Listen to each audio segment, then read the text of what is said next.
Okay, it is time for a death battle, and today it is Sora versus Pit, Kingdom Hearts versus Kid Icarus. Who do I think is going to win? Well, the only one I know is Sora, so that's who I'm going to go with. Let's hear what they have to say. It's time for the death battle. If the fate of the universe is at stake, the last person you should trust to save it is a naive teenager with magical weapons they don't understand. But everybody does it anyway. Like Sora, the Keyblade-wielding savior of Kingdom Hearts. And Pit, the angel warrior from Kid Icarus. He's Wiz and I'm Boomstick. And it's our job to analyze their weapons, armor, and skills to find out who would win a death battle. Alright, there's a pixel battle. I like it. Once upon a time, there was a small child full of promise named Sora. And he lived on the one and only Destiny Island. Sora and his friends Riku and Kairi grew up honing their athletic skills by playing sports with Final Fantasy characters who don't judge Sora's fashion choices. Wait a minute, what the hell are Final Fantasy characters doing there? A hint of things to come. For the longest time, the residents of Destiny Island lived a peaceful life, but it wasn't long until a soulless embodiment of evil would invade the island. This was the Heartless. But the arrival of these creepy crawlers wasn't the only surprise. Alongside the darkness came light in the form of a Keyblade, which is the key to fixing everything. Super subtle. This Keyblade in particular was known as the Kingdom Key, and was drawn to Sora thanks to his pure heart. With the Kingdom Key, Sora had the means to combat the Heartless. By unlocking doors? Well, yes, the Keyblade can get past almost any lock out there, but despite not having a long, sharp edge, it's a surprisingly deadly sword. It's a key, it's a sword, and it's also a wand. Sora can use it to cast all sorts of magic spells like a wizard. He can even shoot a laser beam all the way to the moon. Unfortunately, despite his newfound weapon, the Heartless were overwhelming. The darkness washed over Destiny Island, and just like that, it was gone. But thanks to cosmic reasons, Sora wound up face to face with Goofy and Donald Duck. Yep, he ended up in the most magical place on Earth, Disney. If you're confused, don't worry. You are not hallucinating. Somehow, in some way, this impossibility exists. Turns out, while Goofy and Donald have been lovable cartoons for decades, they're also world-hopping warriors. Oh my god, this is the best thing ever! From then on, Sora teamed up with his new friends to lock the doors to the Hearts of Worlds, saving them from the Heartless grip. And he wasn't even old enough to get a driver's license. While Sora may not have been strong enough to save Destiny Island, he quickly learned an enormous amount of talents perfect for beating back the darkness. Including some genuine ass-kicking magic, like shooting fireballs, freezing baddies with blizzards, smiting with lightning, and more! He can reflect projectiles, manipulate time, magnetize objects, and even alter gravity. He's got a bunch of other magic attacks, but my favorite is Ragnarok, which fires a bunch of homing energy beams. And I guess he's got some magic abilities that don't involve beating monsters up, which I think is pretty lame, but Wiz insists we talk about it. Thanks to the Kingdom Key sword, he can use spells which remove negative effects, including curing his own wounds. He can also glide like Peter Pan and teleport like Figment. Still don't know if we should call it a sword, but Sora can make it even better with keychains. They can even transform the whole Keyblade into more powerful versions with way more badass names, like Oathkeeper. With all these abilities, Sora battled the Heartless and took the fight to the man who discovered them, Xehanort. He even defeated Xehanort's Heartless and his nobody. Oh, that's kinda harsh, Wiz. Why are you calling him a nobody? He's definitely somebody. No, see, a nobody is a somebody without a heart. But a Heartless isn't a somebody or a nobody, though they may have been a somebody filled with anger, like Scar from The Lion King. Well, I'm a somebody that's really, really confused. But to save all worlds, Sora found he had to be insanely strong, fast, and tough. He's speedy enough to run up a building and quick enough to dodge magic lightning. Not just magic lightning, real legitimate lightning from the sky, a feat which could only take mere milliseconds. Sora put all that speed to good use once by perfectly blocking hundreds of lasers from damn near every angle in just a few seconds. So it's safe to say he's no slouch. As for his strength, not only has he cut through giant building-like structures with ease, he's launched them as projectiles. Though gravity is in flux here, a building this size normally weighs around 100,000 pounds. He's held back 2 of Cerberus's heads and went toe-to-toe with Hercules. You know, the demigod who threw a giant rock monster into space? Although this titan's shape is too inconsistent to scale, by treating him as a series of cones made of granite, we can estimate his weight as over 1,600 tons. That's like throwing 200 T-Rexes into the sky. Wow. So yeah, Herc is really, really strong, and Sora can take a hit from him, no problem. Honestly, Sora's ability to take a hit might be one of his strongest characteristics. He's survived the jaws of Cerberus, ancient Chinese dragons, being shot by a musket, and, hell, the fires of Hades. But he isn't without his downfalls. Oh, While boy. he's strong in his own right, he relies a lot on his friends. Like, all the goddamn time. He can't even enter his fancy drive forms, which boost his power and give him an extra Keyblade, without help from Goofy and Donald. So in a broad scope, he's fairly limited on his own. No big deal, though. Luckily for Sora, most locks only need 1 key. I'm not sure if that was profound, or just stupid. You're stupid. The heart may be weak, and sometimes it may even give in. But I've learned that deep down there's a light that never goes out. Alright, Sora. Now it's time for Pit. Let us return to the distant past, to an age long ago, when gods and man lived together in harmony. How long ago was this? 25 years ago. What? Anyway, the kingdom of Angel Land was ruled by 2 goddesses. Palutena, the goddess of light, and Medusa, the goddess of darkness. Alright. Pretty much treated everyone like crap by turning people into statues and destroying their crops. Why would you do that? My cabbages! But hey, what'd you expect from a being who holds the title Goddess of Darkness? She's just doing her job. Angered by these misdeeds, Palutena transformed Medusa into an ugly, one-eyed, parcel-tongued monster and banished her to the dark underworld. Damn. Talk about throwing shade! Long story short, Medusa waged war with Palutena, who summoned the greatest hero Angel Land has ever known. Hit! My arrows will stop that Apicus Maximus. No, definitely not that one. This one. Oh, okay. Hang on. Greatest hero ever? More like his mom needs to drop him off at elementary school. Don't let looks fool you. Pit may seem young, but he is the captain of the Icarus army, keepers of the peace and personal guards to Lady Palutena herself. Wait, he's 25? Wait, you're telling me this Cupid-looking kid is the captain of an army? Well, at least he can fly with those wings. All right, that's pretty cool. Actually, he can't. What? Look, he's flying right there. Well, Pit may have superhuman abilities, but he can't actually fly on his own. Thankfully, Palutena regularly grants him mystic wings, which do allow flight, though they can only exist for up to 5 minutes. Okay. After that, they burst into flame, sending Pit careening to a horrible end. Damn. Holy shit. So the captain of an angel army doesn't have his own working angel wings. That's what you're telling me? Yeah, it's a little strange, That but is don't weird. try to bring it up. He's a bit touchy on the subject. Anyway, Pit managed to defeat Medusa, and everyone lived happily ever after.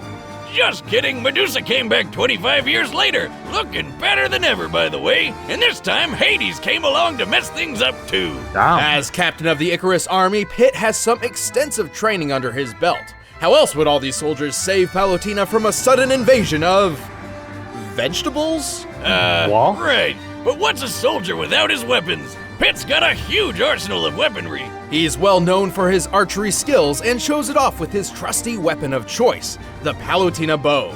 This Okay. bow uses awesome laser arrows that can actually be guided by Pit. And if his enemies get close, Pit can split the bow into 2 short blades for quick, deadly slices. Now Sick. that's a practical weapon. He is highly skilled with several classes of weapons. His arsenal has been imbued with the strength and power of the gods, making humans incapable of wielding them. These range from orbitars, like floaty shoulder cannons that can also block attacks, to blades, cannons, claws, hammers, staves, clubs, and weaponized tattoos. Ah, I wish my tattoo was a weapon. Anyway, all these weapons were forged by Mentos, the god of forge. I like Dintos. this. Dintos, the fresh maker. And the guy who also crafted Pit's ultimate weapons, the 3 sacred treasures. Hidden away in 3 sealed caskets, the sacred treasures consist of Angel Land's mightiest weapons, which can only be used by the most heroic and worthy of heroes. The mirror shield reflects projectiles. The wings of Pegasus give Pit unrestricted flight and improved speed. And the arrow of light is the ultimate weapon of the gods that can murder basically anything. The arrow of light is absolutely the deadliest weapon in Pit's arsenal, and increases in power based on Pit's own health and strength. And when all 3 treasures come together, Pit is granted the legendary Silver Armor. Silver armor. You tapping into my stash of booze, Wiz? That's not silver, it's gold. Well, colors are different in heaven, I guess. Weird. Well, Pit's learned several abilities throughout his adventures, like healing, dropping mines, and making his arrows invisible. And all of his skills came in handy. Not only did he defeat Medusa, but he's taken on alien pirates, a space kraken, and the god of death, Thanatos. At one point when Thanatos attacked a village, he launched a large boulder which Pit obliterated so thoroughly it was completely pulverized in mid-air. Wow. Wait a minute, how are those Trojan horse Star Wars walkie thingies not tipping over? Focus, Boomstick. Pulverization is defined as reducing an object to dust, which certainly applies here. To determine the force necessary to do so, we first need the size of that boulder. Oh For boy, that, here we we'll go. compare the boulder to those pillars. Oh, here comes the math. Yeah, Strap on your that's pocket what I'm protectors, saying. nerds. Thanatos, when standing near to Pit, appears to be about 11 feet 6 inches tall. By comparing his height to the pillars, we've determined them to be 18 feet tall. By comparing that to the boulder, it's clear it has a diameter of 115 inches. To pulverize a stone this large, Pit's strike must have outputted energy equal to nearly 1,600 pounds of TNT. Damn. Little angel kid can dish it out. Yeah. Pit's also incredibly quick. He was able to maneuver, react, and fly from the top of these clouds to the lunar sanctum in less than 40 seconds. Despite looking like one, that's no moon. It's a space station, orbiting It's the your Earth at a mama. similar altitude to the International Space Station. The average distance from the ISS to the highest cloud layers is about 242 miles, meaning Pit must have flown around 21,600 miles per hour. That's Mach 28. Suck Wow. it, Starman. Not only that, Pit dodged a laser which covered this distance in a fraction of a second, most likely moving a little over 90 million miles per hour.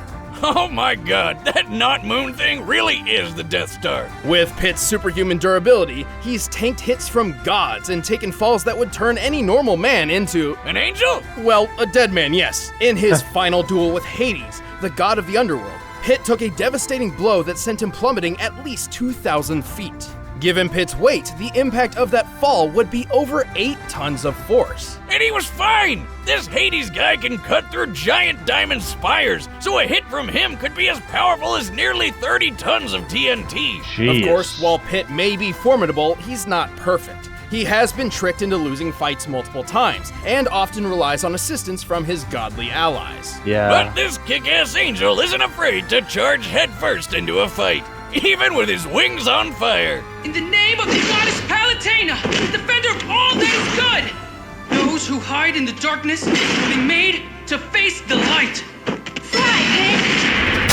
Sick. Okay, now we're into the battle. All right, the combatants are set. Let's end this debate Well, once and for Pit all. is now But sloughed. first, all this talk about slicing vegetables has got me craving some I'm heavenly gonna food. stick with Sora. So, yeah. Time for a death battle! I like the way the most replayed is the actual ending of the ad. Alright, here we go. Come on, Sora. Yahweh! Go get him, pal! What he said? So, whose rear am I kicking this time? Here it is, Pit. Sorry to keep you waiting.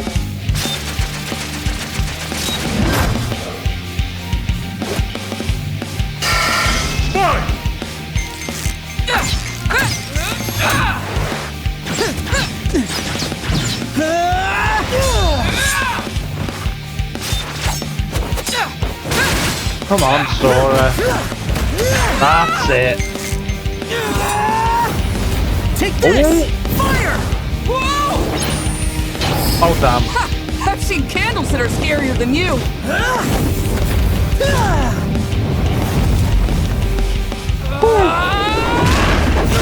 Oh, Bam! Let's take this to the next level!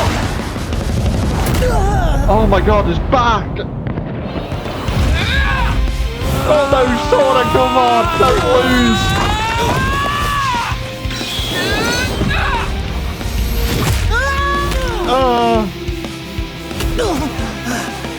Come on! Do something!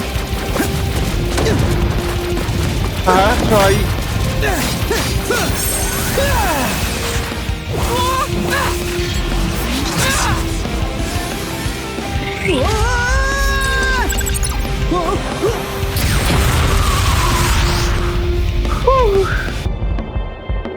Whoa! You can teleport?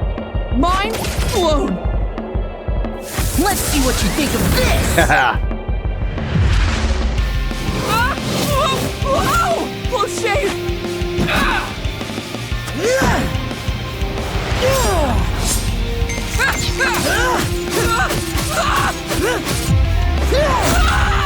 Nice! Not again!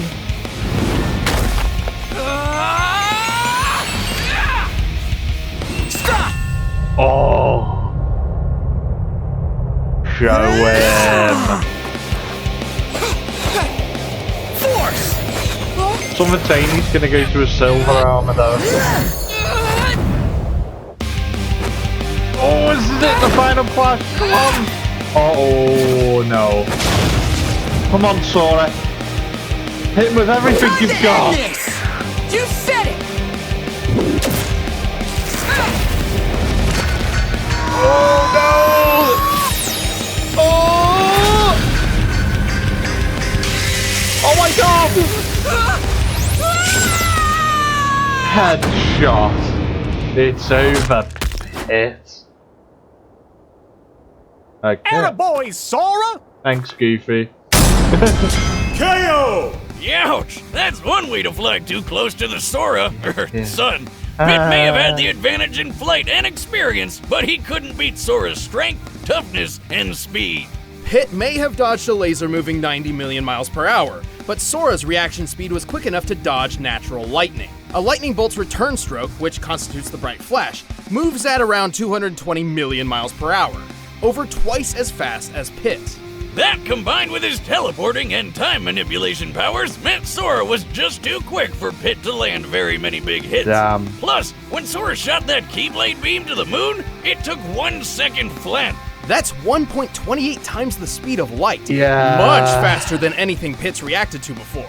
Of course, Pit did have enough weapons to keep Sora busy, but Sora's impressive and wide-ranging magical arsenal provided multiple counters for pretty much anything Pit threw at him, including superior healing techniques. Hey, remember that building Sora cut through? Slicing it up like Swiss cheese was impressive enough, but this building was completely made of stone from top to bottom, and Sora cut through 7 at once!